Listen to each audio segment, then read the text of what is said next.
Bonjour à tous. Moi, j'espère que vous êtes d'aussi bonne humeur que moi. Je vous avouerai que le week-end a été plutôt une grande source de satisfaction pour le cadre des Républicains que je suis, hein, et que je reste. Et puis bon, là, vous savez que j'ai une affection particulière pour Laurent Wauquiez. Voilà, donc écoutez, plutôt belle chose en Auvergne-Rhône-Alpes, 43%. Bon, l'abstention, voilà, on en parlera un peu après. Allez, premier message, dimanche, vous allez aller voter, parce que vu la participation, ça peut aller aussi vite dans l'autre sens que c'est venu dans le nôtre. Donc tout le monde aux urnes dimanche, si vous êtes de droite, si vous êtes de gauche, bah écoutez, allez à la pêche, ça nous ira très bien. Et puis bon, écoutez, ouais, je devrais pas avoir ce discours, j'aurais dire, allez voter, c'est important. Mais bon, on s'en fout, allez. On est entre nous. Espérons, mais allez bien voter, et puis faites des procs, là, vous avez pour le deuxième tour, mais il faut les faire maintenant. Voilà. Concrètement, alors aujourd'hui, là, ce qu'on va parler, c'est un peu de ce qu'on a compris de cette élection. Moi, ce que moi j'en ai compris, et puis les choses qui m'échappent un peu, je lancerai un peu le débat. Avant ça, bien sûr, je vous rappelle, vous pouvez commenter, liker, et puis vous abonner à cette chaîne. Bon, je le dis à chaque fois. N'oubliez pas que ça me permet d'être plus visible, donc c'est assez important pour moi et pour le message que j'essaie de véhiculer. Qu'est-ce qu'on comprend de cette élection? Alors, il y a quelques leçons à tirer en Auvergne-Rhône-Alpes. La première, c'est que le travail paie. Laurent Wauquiez a été très présent sur le terrain durant tout le mandat. Son objectif était de rendre la région aux citoyens, on va dire, et la rendre beaucoup plus visible, que les gens savent à quoi elle sert et la remettre au service des gens. Le symbole qui a horripilé là, nos amis de gauche, c'est ces fameux panneaux bleus qui ont fleuri dans l'entrée de beaucoup de villes et villages. Et c'est simple, c'est juste le symbole de l'intervention de la région auprès des gens. Alors ça peut être la rénovation de la salle des fêtes, une maison médicale, des choses comme ça qui ont été construites avec l'aide de la région, qui ont aidé à réaliser des projets d'aménagement du territoire. Alors après, il y a les entreprises, hein, l'économie, il y a eu beaucoup d'interventions dessus. La culture, bon, il y a pas mal de festivals. Enfin voilà, vous voyez, la région intervient quand même sur pas mal de sujets. Les transports, vous avez vu les bus et les trains aux couleurs de la région, ça veut dire que la région était dedans. Voilà. Là-dessus, il a réussi, ça a payé. Moi, je pense que la prime au sortant, ici chez nous, elle est due surtout au travail du sortant. Et il y a aussi le fait qu'on ait le meilleur résultat des présidents de France, c'est peut-être dû à ça.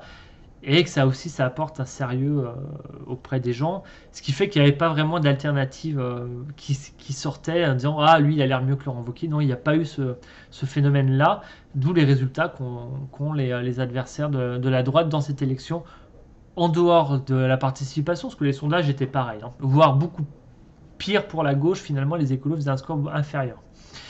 Voilà. Donc, ce travail paie. Il y a aussi le fait que Laurent Wauquiez a assumé la droite qu'il représente. Il n'a pas fait de compromis dans des alliances. Quand on a vu les résultats que ça donnait en PACA, je souhaite bonne chance à nos collègues, mais j'oublie pas le chemin qui a été parcouru dans cette région. Il a incarné cette droite. L'incarnation est importante, hein, on voit, parce que quand on a des gens qui incarnent, c'est bon que ce soit Valérie Pécresse, Bertrand ou Wauquiez, même Rotner, hein, et ça paie. Les résultats sont là, et quand la droite n'a pas de gens qui incarnent justement ses valeurs et ses objectifs, on n'est pas au second tour des présidentielles. Voilà. Même si Xavier Bertrand n'y est pas dans les sondages. Bon, ça, voilà, c'est les leçons qu'on peut tirer. Le travail qui a été fait, le résultat, c'est que la droite, elle est première à Lyon, alors que Lyon a été gagné par les écologistes aux dernières municipales. Ils sont largement devancés, hein, d'au moins 10 points. Donc ça, c'est quelque chose d'assez marquant. Il y a un autre sujet donc, qui est plus structurel et politique. On constate une réelle fracture territoriale dans le vote, mais aussi dans la participation entre le monde, on va dire, rural et des villes moyennes qui a voté à droite, et le monde métropolitain réellement, hein, des Grenoble, alors qui lui elle a bien voté écolo, hein, ou Lyon qui a voté à droite, mais les écolos sont quand même à 22% et la gauche est assez forte. Donc il y a réellement un clivage là-dessus. C'est pas une bonne chose. Alors c'est historique, hein, ça a toujours plus ou moins existé, même s'il y a un communisme rural dans l'Allier par exemple, hein, mais voilà. Mais c'est quand même une mauvaise chose parce que ça aide pas les territoires à se comprendre et à travailler ensemble. Et on voit bien dans toutes les politiques qui se mettent en place, il y a toujours ce conflit-là. Et ça crée cette fameuse fracture territoriale que je rappelle dans beaucoup de vidéos, hein, quand je vous parle des éoliennes, je vous dis c'est les urbains qui délocalisent leur production d'électricité qui se trouve plus éthique en massacrant les campagnes, c'est cette fracture-là. C'est pareil sur les questions d'immigration. Enfin, il y a plein de choses comme ça. Il y a cette fracture territoriale qui est très marquée. Et là, elle s'est encore plus marquée dans cette élection. Et faudra vraiment qu'on arrive à travailler là-dessus parce que l'émancipation, le côté hors sol qui est en train de se mettre en place dans les métropoles est une mauvaise chose, pas pour les territoires ruraux, parce que les capitales comme Lyon, c'est un moteur, ça ne doit pas être quelque chose qui survole le territoire sans participer à sa vie. Alors après, on va parler de nos amis d'En Marche. En Marche, ils n'existaient pas au municipal, ils n'existent pas au départemental, ils n'existent pas au régional, et ils veulent exister au présidentiel. Écoutez, c'est pas un parti ancré dans les territoires, d'où leur déconnexion aussi. C'est la bulle En Marche qui plane à Paris et qui comprend pas les territoires et qui se prend les gilets jaunes en plein de visages. Ça continue. Macron va aller au présidentiel sans parti solide, sans ancrage territorial solide. Et pour moi, il faut absolument mettre fin à ce hors-solisme qui est justement une mauvaise chose pour la France parce qu'on n'arrive pas à reconnecter la tête avec le corps. Et c'est une des problématiques de notre pays. Et je rallie d'ailleurs à la fracture territoriale entre Paris et le reste du pays. Voilà. Donc En Marche, c'est un échec. Ils sont sortis chez nous, ils disparaissent aussi des Hauts-de-France avec il y a un point par ministre, la honte absolue. Donc voilà, En Marche, on oublie. Même s'ils font un score intéressant à Lyon, mais qui est quand même lié à l'historique de la ville de Lyon et à ce centre droit qui s'était retrouvé là-dedans avec avec Gérard Collomb et compagnie. Donc ça, c'est quelque chose qu'il va falloir travailler, qu'il va falloir bien comprendre. Donc ce vote urbain de centre droit, comment il peut se renouveler, parce qu'En Marche disparaissant, eux, il va falloir que les représentants de ce courant d'idées et cet électorat-là trouvent une manière d'exister sous peut-être un autre modèle que la République En Marche, parce que visiblement, ça fonctionne pas. Le RN. Alors le RN qui est à moitié. Alors eux, c'est autant que la participation a amplifié la victoire de Laurent Wauquiez qui existait dans les sondages. Eux, par contre, qu'est-ce qui s'est passé? Ils perdent 10 points. C'est assez hallucinant. Et le FN, le Rassemblement national, nous avait pas habitués à ce genre de choses. C'est pas du tout normal, on va dire, dans l'histoire politique qu'on a vécue ces dernières années. Qu'est-ce qui s'est passé? C'est compliqué. Moi, j'en pense qu'en fait, l'électorat qui est juste contestataire, qui vote Front National, c'est beaucoup plus important qu'on le pensait. Le vote d'adhésion, le vote idéologique, le vote militant, visiblement, c'est que la moitié. Là, il y a beaucoup de gens qui ont préféré faire autre chose qu'aller voter. Alors, à quoi c'est dû? La météo, il y a quand même bien plu à Lyon l'après-midi, ou même dans le reste du pays, de la région. Est-ce que c'est dû à la personnalité de la tête de liste qui quand même venait de la France Insoumise, avait soutenu les migrants? Est-ce que ça perturbait un certain électorat traditionnel du Rassemblement national? Est-ce que Laurent Wauquiez n'a pas provoqué la colère et le clivage qui justement mobilisait cet électorat parfois rural justement et ça a vidangé le RN? On va aller savoir, parce que le RN marchait un peu sur cette fracture territoriale, on l'a vu dans différentes études, donc est-ce que, c'est peut-être une vraie question à se poser. Je pense que c'est lié un peu à tout, la participation qui baisse parce que leur électorat est parti. C'est une vraie question. Là, je vous avouerai que le RN, c'est assez compliqué. Bon, la gauche, écoutez, les écolos jubilent parce que eux, ils ont gagné leur pari, le pari qui était de devenir les patrons de la gauche dans la région. Ils ont balayé Najat Vallaud-Belkacem. La LFI et les communistes sont dans les choux. Eux, ils sont à 15%. Ce qui veut dire aussi que, étant plus haut dans les sondages, ils ont dû surmobiliser un peu leur électorat à eux. Donc, ce qui aussi tempère la surmobilisation de l'électorat de droite. Donc, c'est-à-dire c'est bien poussé, ça a poussé dans ces deux côtés-là. Écoutez, on va voir comment ça évolue. Moi, je note la disparité. Donc, la fracture territoriale s'applique à nous, mais à eux aussi. Et par contre, ils sombrent dans l'alliance de la social-démocratie de Najat Vallaud-Belkacem à ceux qui sont les promoteurs de la dérive islamo-gauchisme, indigéniste, racialiste, tout ce discours-là. Éric Piolle, il ne faut pas oublier qu'il soutenait le mois du décolonialisme à Grenoble. Il y a des gens de la France Insoumise qui soutiennent les propos de Mélenchon, qui frôlaient le complotisme dont j'ai parlé dans une dernière vidéo. Voilà, donc c'est quand même quelque chose, moi, qui me choque.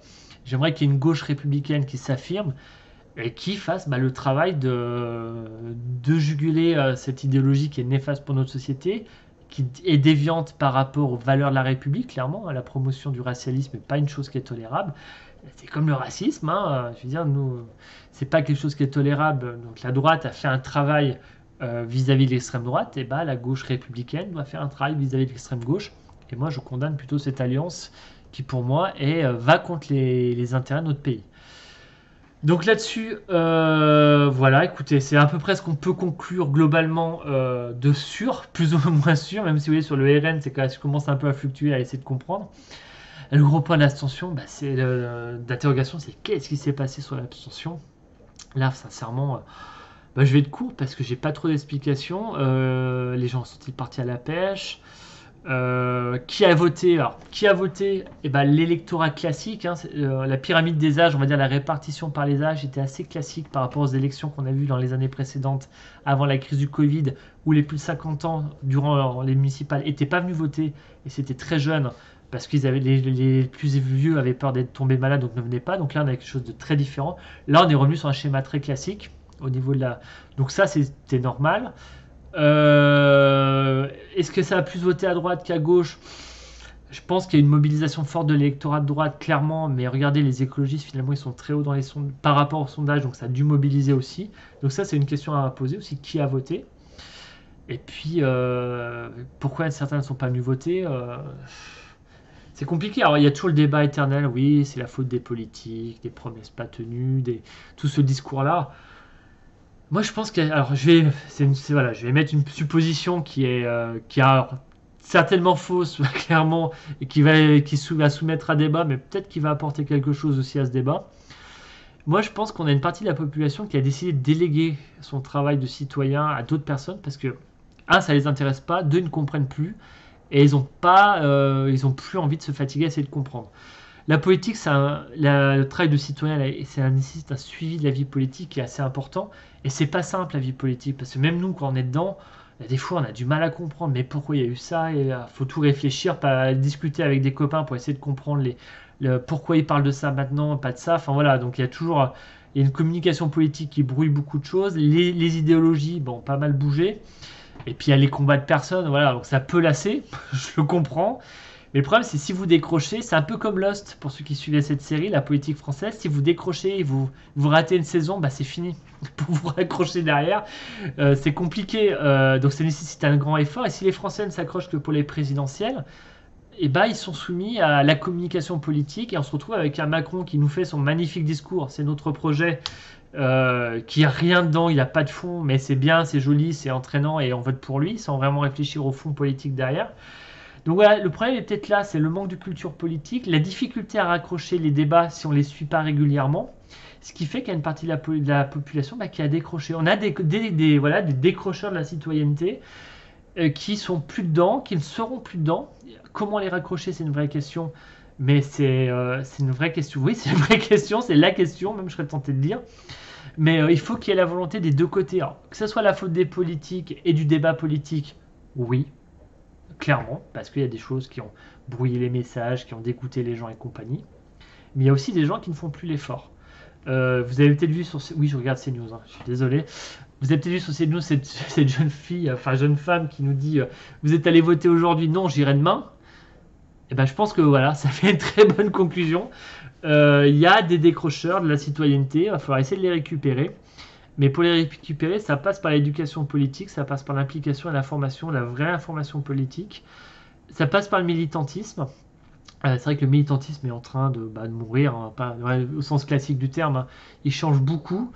Les gens s'intéressent qu'à des morceaux de sujet et pas à des visions globales de la politique. Donc c'est aussi un changement. Il faut être un peu généraliste avant de se spécialiser. Donc voilà, il y a un problème d'éducation à la vie citoyenneté, d'éducation à la vie politique, d'intérêt pour la vie politique au niveau du suivi. Les torts, moi je vous dis, sont partagés. Hein. Je refuse d'accabler que le monde politique, je vous l'ai dit. Et écoutez, je vais arrêter là. Et ouais, les décrocheurs de la citoyenneté, tiens, c'est pas mal ça. Il faut que je la garde. Allez, à bientôt.